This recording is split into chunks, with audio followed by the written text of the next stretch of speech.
할렐루야.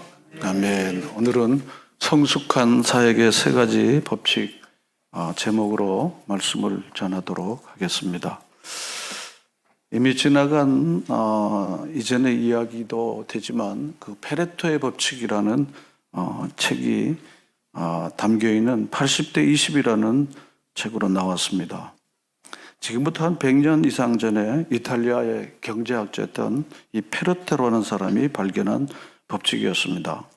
이 사람은 당시 영국이 자본주의로 많이 발전한 이 나라의 영국을 분석하면서 부와 소득이 그 유형을 연구하던 중에 소수의 국민이 대다수의 소득을 얻는다는 것을 발견했습니다.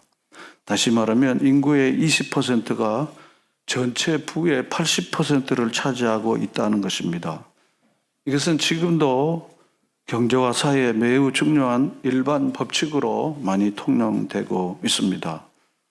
그래서 빌 게이츠와 같은 사람은 1%의 소득을 가진 자가 바로 99%의 사람들을 먹여 살린다, 이렇게 이야기하는데 틀린 말이 아닙니다. 그런데 이 페레토의 법칙을 살펴보면 20의 사람들이 모든 주도권을 가지고 재산이든 땅이든 무슨 모든 소유를 다 소유하는 것이 점점점 소위 부의 균형 있는 분배가 점점 어려워지는 이 시대에 이미 우리에게 실감하고 또 우리가 느끼고 있습니다. 그러다가 보니까 소위 말하는 루저라고 하는 사회적인 패배자 혹은 정상적 능력을 가지지 못하는 사람들의 쓸모가 점점 없어지게 되는 거죠. 다른 말로 하면 20%의 사람들이 모든 걸 다 소유하니까 80%의 사람은 사람의 역할을 제대로 하지 못한 채 그리고 버리운 대로 그리고 쓸모없는 인생으로 점점점 살게 된다는 것입니다. 저는 지지난주에 이어서 느헤미야를 생각하면서 이 느헤미야는 사실상 확률적 퍼센테이지로는 별로 가능성이 없는 일을 시도하게 됐습니다. 그것은 사람들은 다 능력을 방하고 그리고 성벽을 재건할 수 있는 자원은 없고 사람들은 굉장히 낙심해 있고 그리고 좀 소유한 사람들은 가난한 사람들에 대한 관심은 거의 없고 그리고 성벽을 재건하는 일은 사실상 당시의 사람들에게 당장 먹고 사는 게 급하고 사는 게 바쁜데 성벽을 재건하는 일들은 그들에게 긴박하고 그리고 자기 이익과는 아무 관련이 없는 일이었습니다. 그런데 느헤미야는 하나님께서 자신에게 주신 사명으로 바로 이 성벽을 재건하는 일에 대한 사명을 하나님께로부터 받았습니다. 그래서 느헤미야서 2장 12절에 보면 내 하나님께서 예루살렘을 위해 무엇을 할 것인지 내 마음에 주신 것을 그랬습니다. 이게 느헤미야는 사람들의 무슨 어떤 가르침이라든지 역량이 아니라 내 하나님께서 예루살렘을 위해서 무엇을 할 것인지 내게 주신 마음이 있었습니다. 내게 주신 마음이 있었습니다. 어제 우리 변호사님께서 6번째 자살을 하려고 그랬는데 하지마, 넌 다시 가야 돼. 하나님의 음성이 그로 하여금 새로운 삶의 길을 가게 하는 것입니다. 여러분들 그렇지 않습니까? 우리가 사람들이 다 반대해도 하나님이 주셨기 때문에 그 길을 쉽게 가는 경우들이 많습니다. 또 사람들이 다 즐거워하지만은 하나님이 그 길을 원하지 않기 때문에 아무리 소득이 많이 생기고 좋은 일이 생겨도 그 일을 포기하는 사람들도 많이 있고 지금도 그렇습니다. 지금 느헤미야가 그렇습니다. 왕의 술관원으로 아쉬울 게 없어요. 사람은 자기 아쉬울 게 없는데 저 사람들이 재민족이 고통당하는데 그게 남의 일이지 제 일이 될 수가 없는 겁니다. 그런데 느헤미야는 바로 하나님께서 예루살렘을 위해서 뭘 할 것인지 마음에 이미 담아있기 때문에 그는 말릴 수 없는 사람이 된 겁니다. 말려도 말려지지 않고 말려도 소용이 없는 사람이 된 겁니다. 뭔가 미치면은 뭔가 빠지면은 말릴 수 없잖아요. 말릴 수 없어요. 세상에 나쁜 거에 빠져도 말리지 못하고요. 특별히 다 망해가지만요. 도박이나 이런 따위들요. 주식이나 망해도 다 이상 망할 수 없을 때까지 가니까 가만히 내버려 두라고. 그런 거 아닙니까? 느헤미야는 반대편으로 여기 그냥 하니까 아무리 주변의 사람들이 소용없는 겁니다. 그래서 그는 고레스 왕의 후원과 그 지지를 받아서 물론 4개월 동안 열심히 기도하고 그러고는 도무지 가능성도 없고 사람들에게 뭔가 설득력도 별로 없는 그 일을 이 느헤미야는 해나가는 겁니다. 그런데 실제로 느헤미야는 80%의 부정적이며 방관자들도 동기부여를 시키고 그 마음을 일으켜갖고 이 성벽을 무려 52일 만에 재건하는 것을 우리 성경을 통해서 우리가 알고 있습니다. 저는 느헤미야가 이런 불가능 속에서 새로운 가능함, 아주 어려운 가운데도 새로운 일을 했을 수 있었던 세 가지 중요한 원리를 이 3장을 통해서 찾고자 합니다. 그런데 사실 이 3장 이야기를 보면요, 여러분 이야기를 읽으면서 무슨 메시지를 얻을 수 있겠습니까? 이 본문을 한번 자세히 한번 보십시오. 그때 문짝을 달고 성별하고 건축하고 자물쇠 빗장을 갖추고 그리고 누군 뭘 증서하고 그냥 쭉 작업일지를 말하는 거야. 공사일지를 말하는 거야. 여러분 작업일지, 공사일지, 근무일지 했을 때 몇 시 뭘 하고 몇 시 뭘 하고 얼마 쓰고 뭐 이런 거 아닙니까? 여기는 돈은 없지만은 그냥 작업일지, 근무일지가 바로 이 3장인 거예요. 여기서 메시지를 얻는다는 거는 매우 어렵고 어려운 일입니다. 그렇지만 분명히 이 성경의 3장을 이렇게 기록한 것은 2장에서 4장으로 뛰지 않고 3장을 기록한 것은 그만큼 의미가 있기 때문에 기록된 것이라고 볼 수 있습니다. 그런데 이 3장의 내용을 잘 우리가 살펴보면서 느헤미야가 성벽을 재건했던 세 가지 원리 중에 첫 번째는 무슨 원리인가 보겠습니다. 첫 번째 원리는 무엇인가 하면 무슨 원리입니까? 동기부여의 원칙이다. 동기부여를 했습니다. 느헤미야는 자기 백성들에게 예루살렘 성이 건축되어야 할 분명한 이유를 설명하면서 백성들이 자기 문제로 받아들여 참여할 수 있도록 한 것입니다. 여러분 세상에 저절로 존재하는 게 없다는 것을 지난 주일날 강의를 통해서 들었지만 저절로 존재하는 게 없는 것처럼 무언가 새롭게 이렇게 된 것은 거기에 많은 에너지가 투여됐기 때문에 그게 되는 것이죠. 아무것도 한 것이 없는데 뭔가 이룰 수가 없는 거죠. 없는 거죠. 이 느헤미야가 동기부여를 했다는 것입니다. 일반적으로 어떤 일이 좋고 필요하다고 해서 사람들이 다 참여하는 게 아닙니다. 내가 그걸 동의하고 내가 납득이 된다고 그래서 다 그 일에 참여하는 게 아닙니다. 이해관계가 얽혀있지 않고 자기 생존과 연관이 없으면 아무리 그게 좋은 일이라고 생각해도 대부분은 참여하지 않습니다. 이 점을 우리가 망각해서는 안 된다는 거죠. 제가 선교를 이렇게 할 때도 다 동의를 합니다. 좋네요. 그건 아주 매우 전략적이고 아주 좋은 계획입니다. 그렇지만 그분들이 다 이 선교하는 일에 참여하지 않는 걸 저는 이미 오래전에 알고 있습니다. 동의한다고 다 참여하는 게 아닙니다. 거기서 특별한 리더십이 필요하게 되는 겁니다. 아이고 그 상품이 굉장히 좋네요. 선전해야겠어요. 그렇다고 그 상품을 자기가 그 말한 사람이 1차로 구입을 하지 않습니다. 이미 현장에 있어 본 분들이 다 그렇게 경험하는 것이지만 느헤미야는 바로 그런 겁니다. 예루살렘 성을 쌓는 일이 성전을 짓는 일도 아니고 그리고 자기에게는 특별한 이해가 되는 일도 아니고 도움도 되는 일도 아니고 손해가 되는 일일 수 있기 때문에 대부분 사람들은 앞말 다르고 뒤에 행동 따로 있는 겁니다. 그런데 이 느헤미야는 80%의 소위 말하는 부정적인 사람 혹은 방관자들에게 동기부여를 했다는 것입니다. 이게 중요한 리더십입니다. 이게 중요한 일이라는 거죠. 왜냐하면 자기 마음에 맞는 사람 몇 사람하고 일하는 것은 누가 떡 먹기라 무슨 동기부여를 하거나 납득하거나 설명할 필요가 없습니다. 안 해도 같이 잘하니까. 문제는 모든 사람들이 다 즐거움으로 할 수 있도록 하는 것이 바로 특별한 지혜와 리더십이라는 것입니다. 그런데 느헤미야는 1장에서부터 그는 기도했지요. 마음을 드렸지요. 그리고는 이 백성들 앞에 나아갔습니다. 1장 10절을 보면요. 이는 주께서 일찍 큰 권능과 강한 손으로 구속하신 주의 종이요 주의 백성입니다. 주께서 큰 권능과 강한 손으로 구출하신 주의 백성, 출애굽의 백성이라는 거죠. 하나님이 특별히 선택하고 사랑하고 그래서 가나안으로 인도해 주신 이 백성이라는 거죠. 그러니까 우리는 이 모양 이 꼴로 살아야 할 백성이 아니라고 하나님이 특별히 선택해갖고 우리를 영광스러운 백성으로 이 가나안 땅으로 살도록 하나님이 해주셨다는 겁니다. 또한 2장 3절에 보면 열조의 묘실에 있는 성도다. 열조의 묘실에 있는 성읍이다 그랬습니다. 열조는 뭔가 하면 아브라함과 이삭과 그리고 믿음의 선조들이 묻혀있는 이 땅이 바로 그 땅이라는 것입니다. 하나님께서 적과 꿀이 흐르는 땅으로 인도하시고 축복하시고 약속하신 그 땅, 이 땅입니다. 이거 하나님 약속한 땅인데 이 땅에 회파되고 그리고 능력을 당하고 이리저리 찢겨 있는 것은 이것은 매우 슬프고 아픈 일입니다. 아픈 일입니다. 그래서 2장 17절에 보면 이제 우리가 다시 수치를 당하지 않기 위해서 우리가 예루살렘 성을 이제는 어떻게 하자 그랬죠? 중건합시다. 다시 중건해서 다시는 우리가 이 모욕과 수치를 당하지 않도록 하십시다.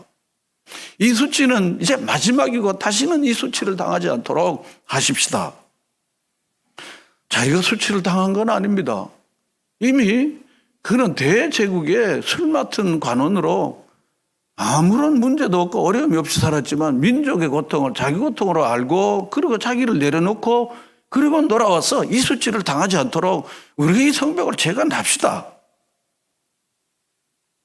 사람들은 헌신할 만큼 충분한 가치가 있다고 판단될 때 그때 비로소 움직이고 시간을 들이고 지갑이 열려지는 겁니다. 느헤미야가 백성을 움직일 수 있도록 할 수 있었던 것은 너와 나의 일뿐 아니라 이게 하나님의 일이고 이 민족의 일이다. 개인의 사사로운 이익이 아니라 민족의 일이다. 자기는 이미 좋은 자리를 내려놓고 여기 와서 이렇게 하는 것을 이 백성들이 이미 알고 있었던 거예요. 그가 얼마나 기도하고 얼마나 애말라하고 다니면서 그리고는 다시는 수치를 당하지 않다고 이야기했을 때 바로 느헤미야의 이 말과 행동으로 인하여 이미 하나님 앞에 기도드렸던 이 기도가 응답되어져서 사람들이 기꺼이 참여할 수 있게 됐습니다. 본문을 잘 살펴보면 여러 지역과 사람이 나오는데 드보아 사람이 5절에 나옵니다. 5절 드보아 사람이 나옵니다. 이 드보아 사람은 예루살렘의 남쪽에 16km나 떨어진 해발 850m에 사는 고지대 사람인데 40리나 떨어져 있는 거예요. 예루살렘 성벽 재건하는 일이 40리나 떨어져 있는 여기 이 드보아 사람에게는 자기 일도 아니고 자기가 희생해야 할 만한 가치 있는 일도 아닙니다. 그 동네 일인데 그 사람들이나 하지 나에게 무슨 일이 있어요. 그렇지만 이 드보아 사람들도 그 일에 참여하게 된 거야. 그것은 느헤미야가 그들도 동기부여를 해서 참여하도록 했다는 겁니다. 또 7절에 보면 기브온 사람 몰다랴와 메르논 사람 야도는 행정적으로 볼 때 유다와의 예루살렘과 아무런 상관이 없는 지역에 살고 있는 사람이에요. 그럼에도 불구하고 적극적으로 참여할 수 있었던 이유가 무엇입니까? 바로 느헤미야가 사람들에게 설득하고 이건 우리의 일이 아니고 하나님의 일이며 이걸 지음으로 우리는 다시는 수치를 당하지 않는 일입니다. 바로 이렇게 이 느헤미야는 발품을 팔고 다니며 그렇게 해서 이 사람들까지 참여하게 된 것입니다. 또한 1절 말씀에 보면 대제사장들과 제사장들이 양문에서 어문에 이르는 성을 수축했는데 양문은 양들이 들어가는 문입니다. 양들이 들어가는 문인데 제사장들은 제사를 주로 하는 건데 제사에는 양이 제물이 없이는 제사를 드릴 수가 없어요.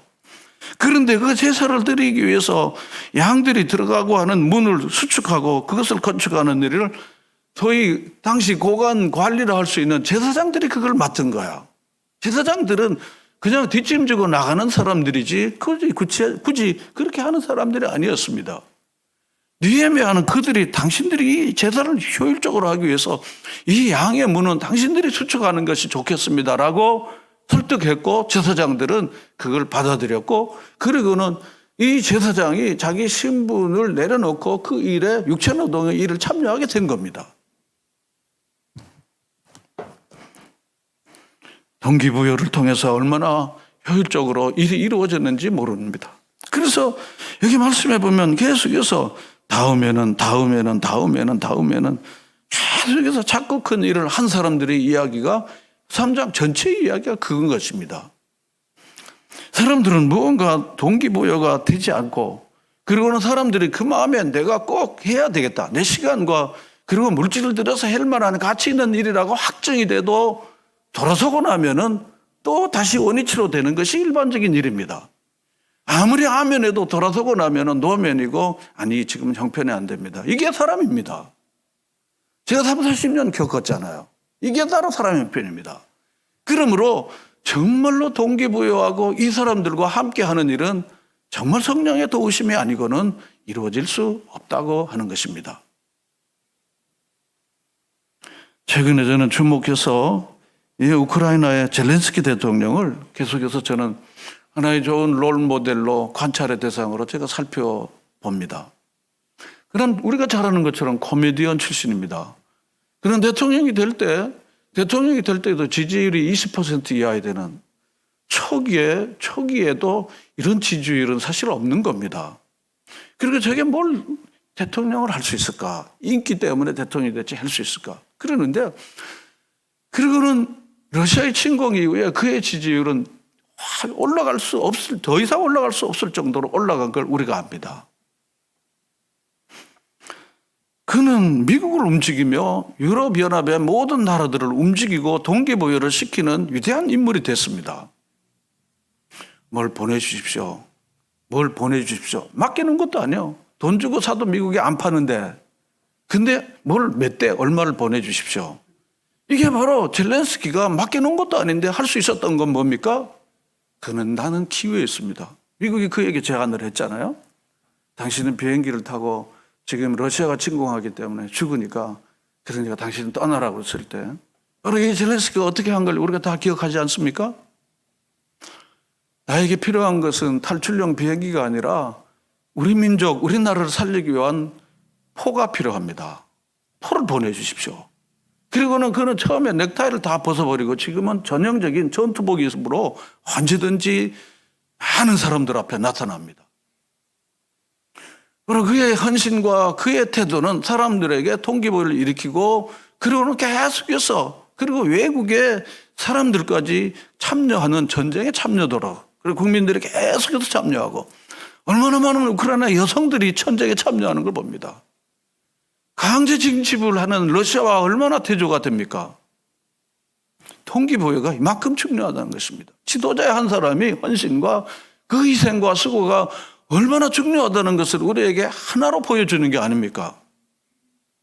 누군가 시켜서, 누군가 강제로 해서 징집한 러시아 군대들은 가자마자 죽는 거예요. 가자마자 죽는 겁니다. 그래서 우리 러시아에는 이제 노인과 아기들밖에 없을 거라고. 젊은 애들은 다 잡아갖고 전쟁에 가서 다 죽으니까 러시아는 이미 졌습니다. 국민들의 마음을 사로잡을 수 있는 지도자는 없는, 푸틴은 그런 능력이 없습니다.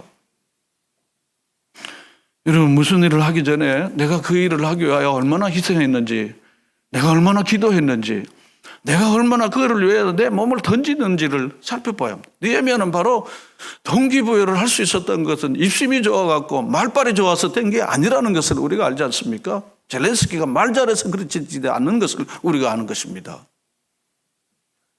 바로 느헤미야는 동기부여를 시키는 가장 중요했던 자기 희생의 성만찬을 통해서 우리가 경험하는 십자가가 있었던 것입니다. 십자가는 사람들의 마음을 움직이는 하나님의 능력인 줄로 믿습니다.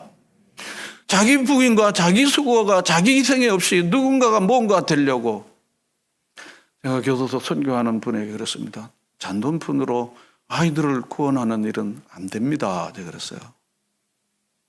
잔돈푼으로 남는 시간 조금만 갖고 여가 삼아 하는 걸로 아이들을 살리지는 못합니다. 그렇습니다. 여러분, 이해가 되십니까?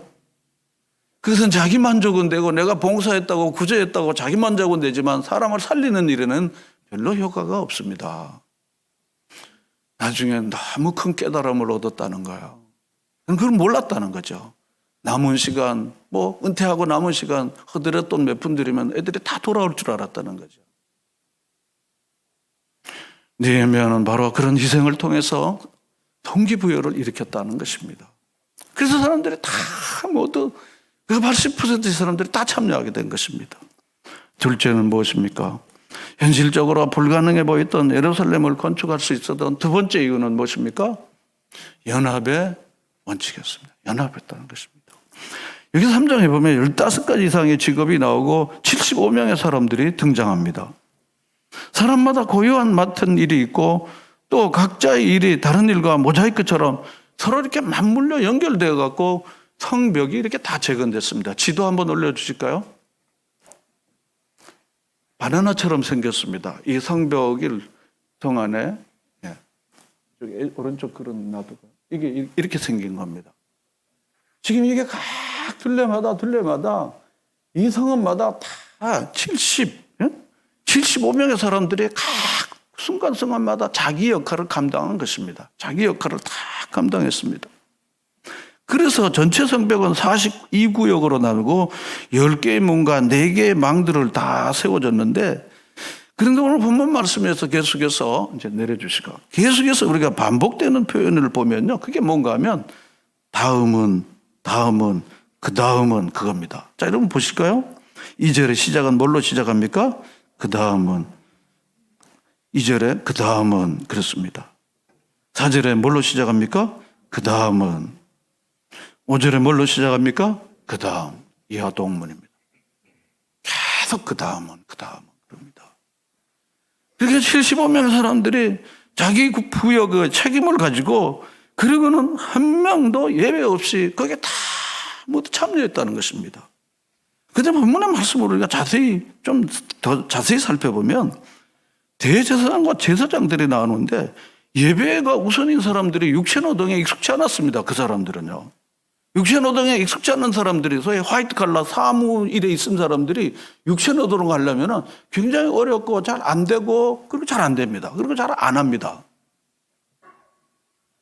그런데 지금 이 제사장들은요, 성사하는 일에 참여했습니다. 아까 말씀드린 1절에 있는 것처럼요. 또 8절에 보면 헬레의 아들 우시엘은 그 직업이 금장색이라고 그랬습니다. 금장색 하는 사람입니다. 금을 세공해서 장식구 만드는 일이잖아요. 그러므로 이 손이 무척 귀하기 때문에 함부로 험한 일을 하여 손을 써서 성이 상하면은 자기 기술을 나타낼 수 없고, 그리고 자기 자신이 손기술로 하는 일을 더 이상 못하게도 될 수 있는 거야. 이건 내 전공이 아니고 내가 언제 건축하는 일에서 나는 금세공하는 일을 잘하지, 그렇게 말하지 않은 거야. 다 모두 참여하는 일에 대하여, 그리고는 이 금세공하는 이 사람도 참여한 거야. 8절에 보면 하나는 향품 장사로 경제적으로 넉넉한 사람이었습니다. 그 성을 쌓든 말든 큰 영향이 없고 사는데 지장이 없는 사람이었지만 그 사람도 참여하는 거야. 이래야 뭐가 되는 겁니다. 9절에 보면 후르의 아들 르비아는 어떻습니까? 르비아는 예루살렘 지방의 절반을 다스리는 높은 관리가 아닙니까? 절반을 다스린다. 물론 높은 관리입니까? 그렇지만 그도 똑같이 등짐을 지고 성벽을 재건하는 육체노동에 같이 참여하게 된 것입니다.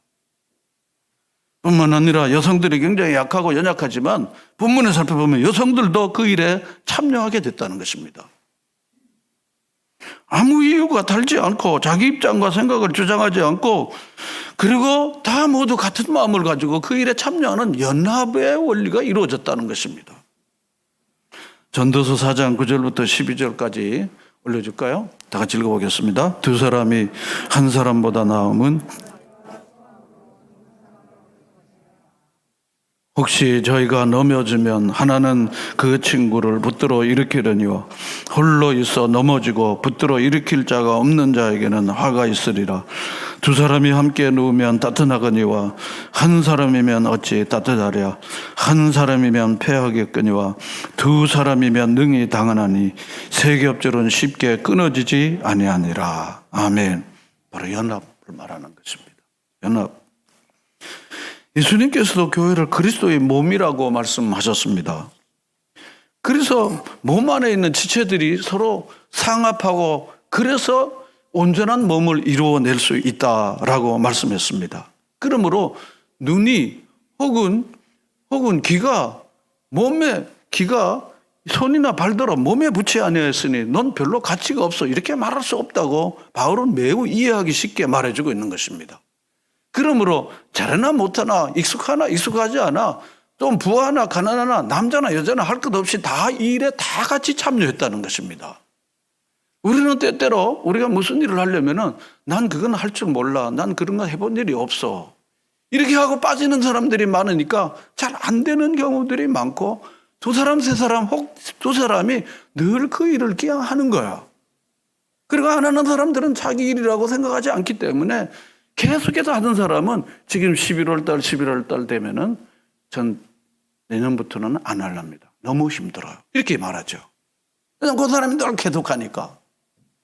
이게 바로 오늘날 모든 어느 집단이나 어느 공동체나 다 마찬가지인 것입니다. 혜택은 누르지만 그걸 기여하는 사람들은 상당히 없는 거야. 이것이 바로 오늘 우리에게 다시 생각해야 될 중요한 문제 중에 하나입니다.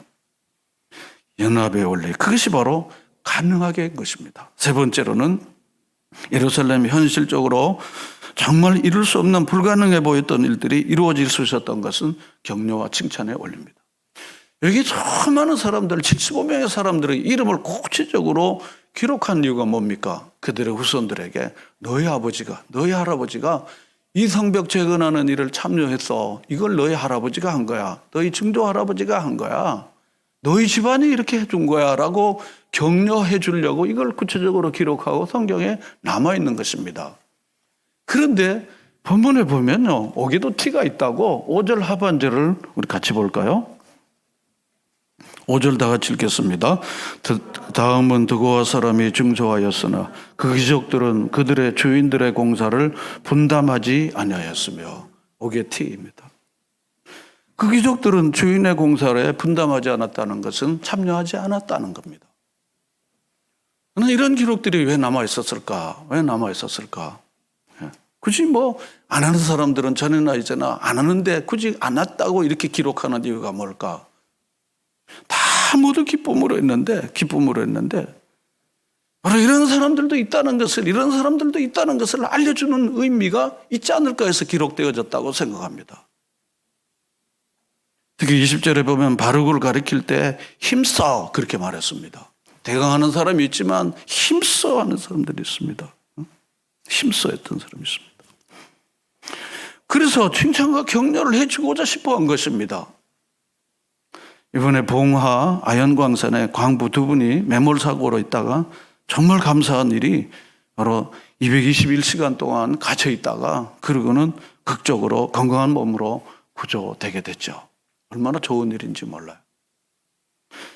그런데 이 사람들이 바깥에서 계속 메시지를 보내는 거예요. 그리고 발파 소리를 들으면서 우리가 살 희망을 가진 거예요. 그리고 메시지를 계속 보내고. 그리고 안에 있는 이 선임자하고 후임자가 같이 장기 생존을 위해서 계속 격려해주고, 그리고는 빗물을 받아 먹고, 그리고는 거기서 서로 많이 보듬어주고 세워준 것입니다. 여러분, 우리가 하는 모든 일이 어려울 때가 많이 있습니다. 그런데 서로 많이 붙들어주고 세워주면 등이 이루어낼 수 있다는 것을 지난 삶을 통해 우리는 경험한 것입니다. 아무도 나를 격려해 줄 사람이 없으면 아무리 기골이 장대하고 완벽하고 능력이 있는 사람들도 낙심하여 넘어지고 다시 일어나지 못하게 될 것입니다. 여러분, 가정에서 여러분의 자녀들을 계속 격려해 주십니까? 여러분을 만나는 사람들에게 계속해서 여러분의 입술은 격려의 입술입니까? 아니면 그냥 침묵하고 그냥 있는 입술입니까? 여러분, 격려해 주십시오. 격려가 필요하지 않는 사람은 한 사람도 없습니다. 그리고 사람은 책망해서 잘 되지 않고 격려해서 잘 된다는 것을 우리가 이미 경험적으로 알지 않습니까? 여러분, 입술을 통해서 사람들을 많이 격려해 주는 격려자로, 느헤미야 같은 격려자로 여러분들이 늘 살아가기를 주님의 이름으로 축원합니다. 그것이 바로 사람을 살리는 것입니다. 우리 한번 사진 한번 볼까요? 기러기들이 갈매기 모양으로 날아가는 것은 굉장히 멋있게 보이려고 한 것이 아니라는 것을 조류학자들이 밝혀냈습니다. 그 다음도 올려줄까요? 그 다음 올려주십시오.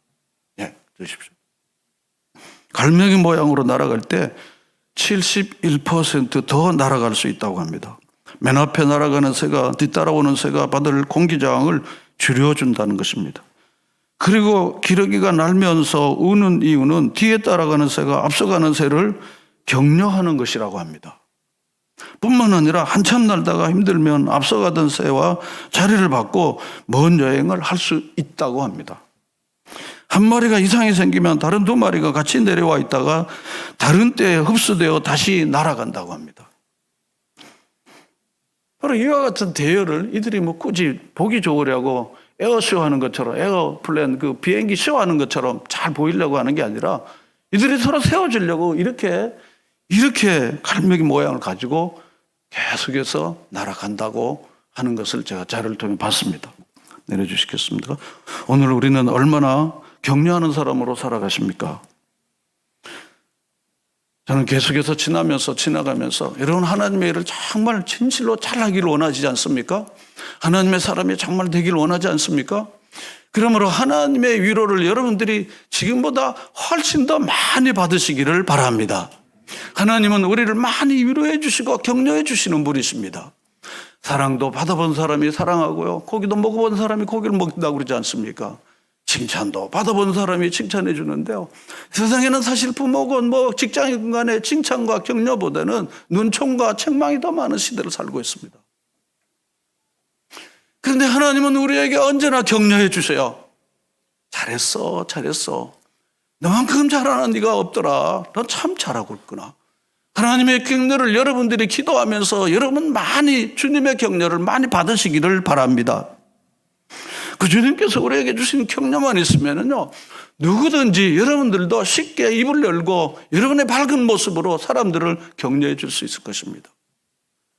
느헤미야는 바로 이처럼 동기부여를 해주고 연합을 일으키고 그리고 격려와 칭찬을 통해서 성벽을, 불가능했던 이 성벽을요, 52일 만에 성벽을 온전히 세우는 일을 하였습니다.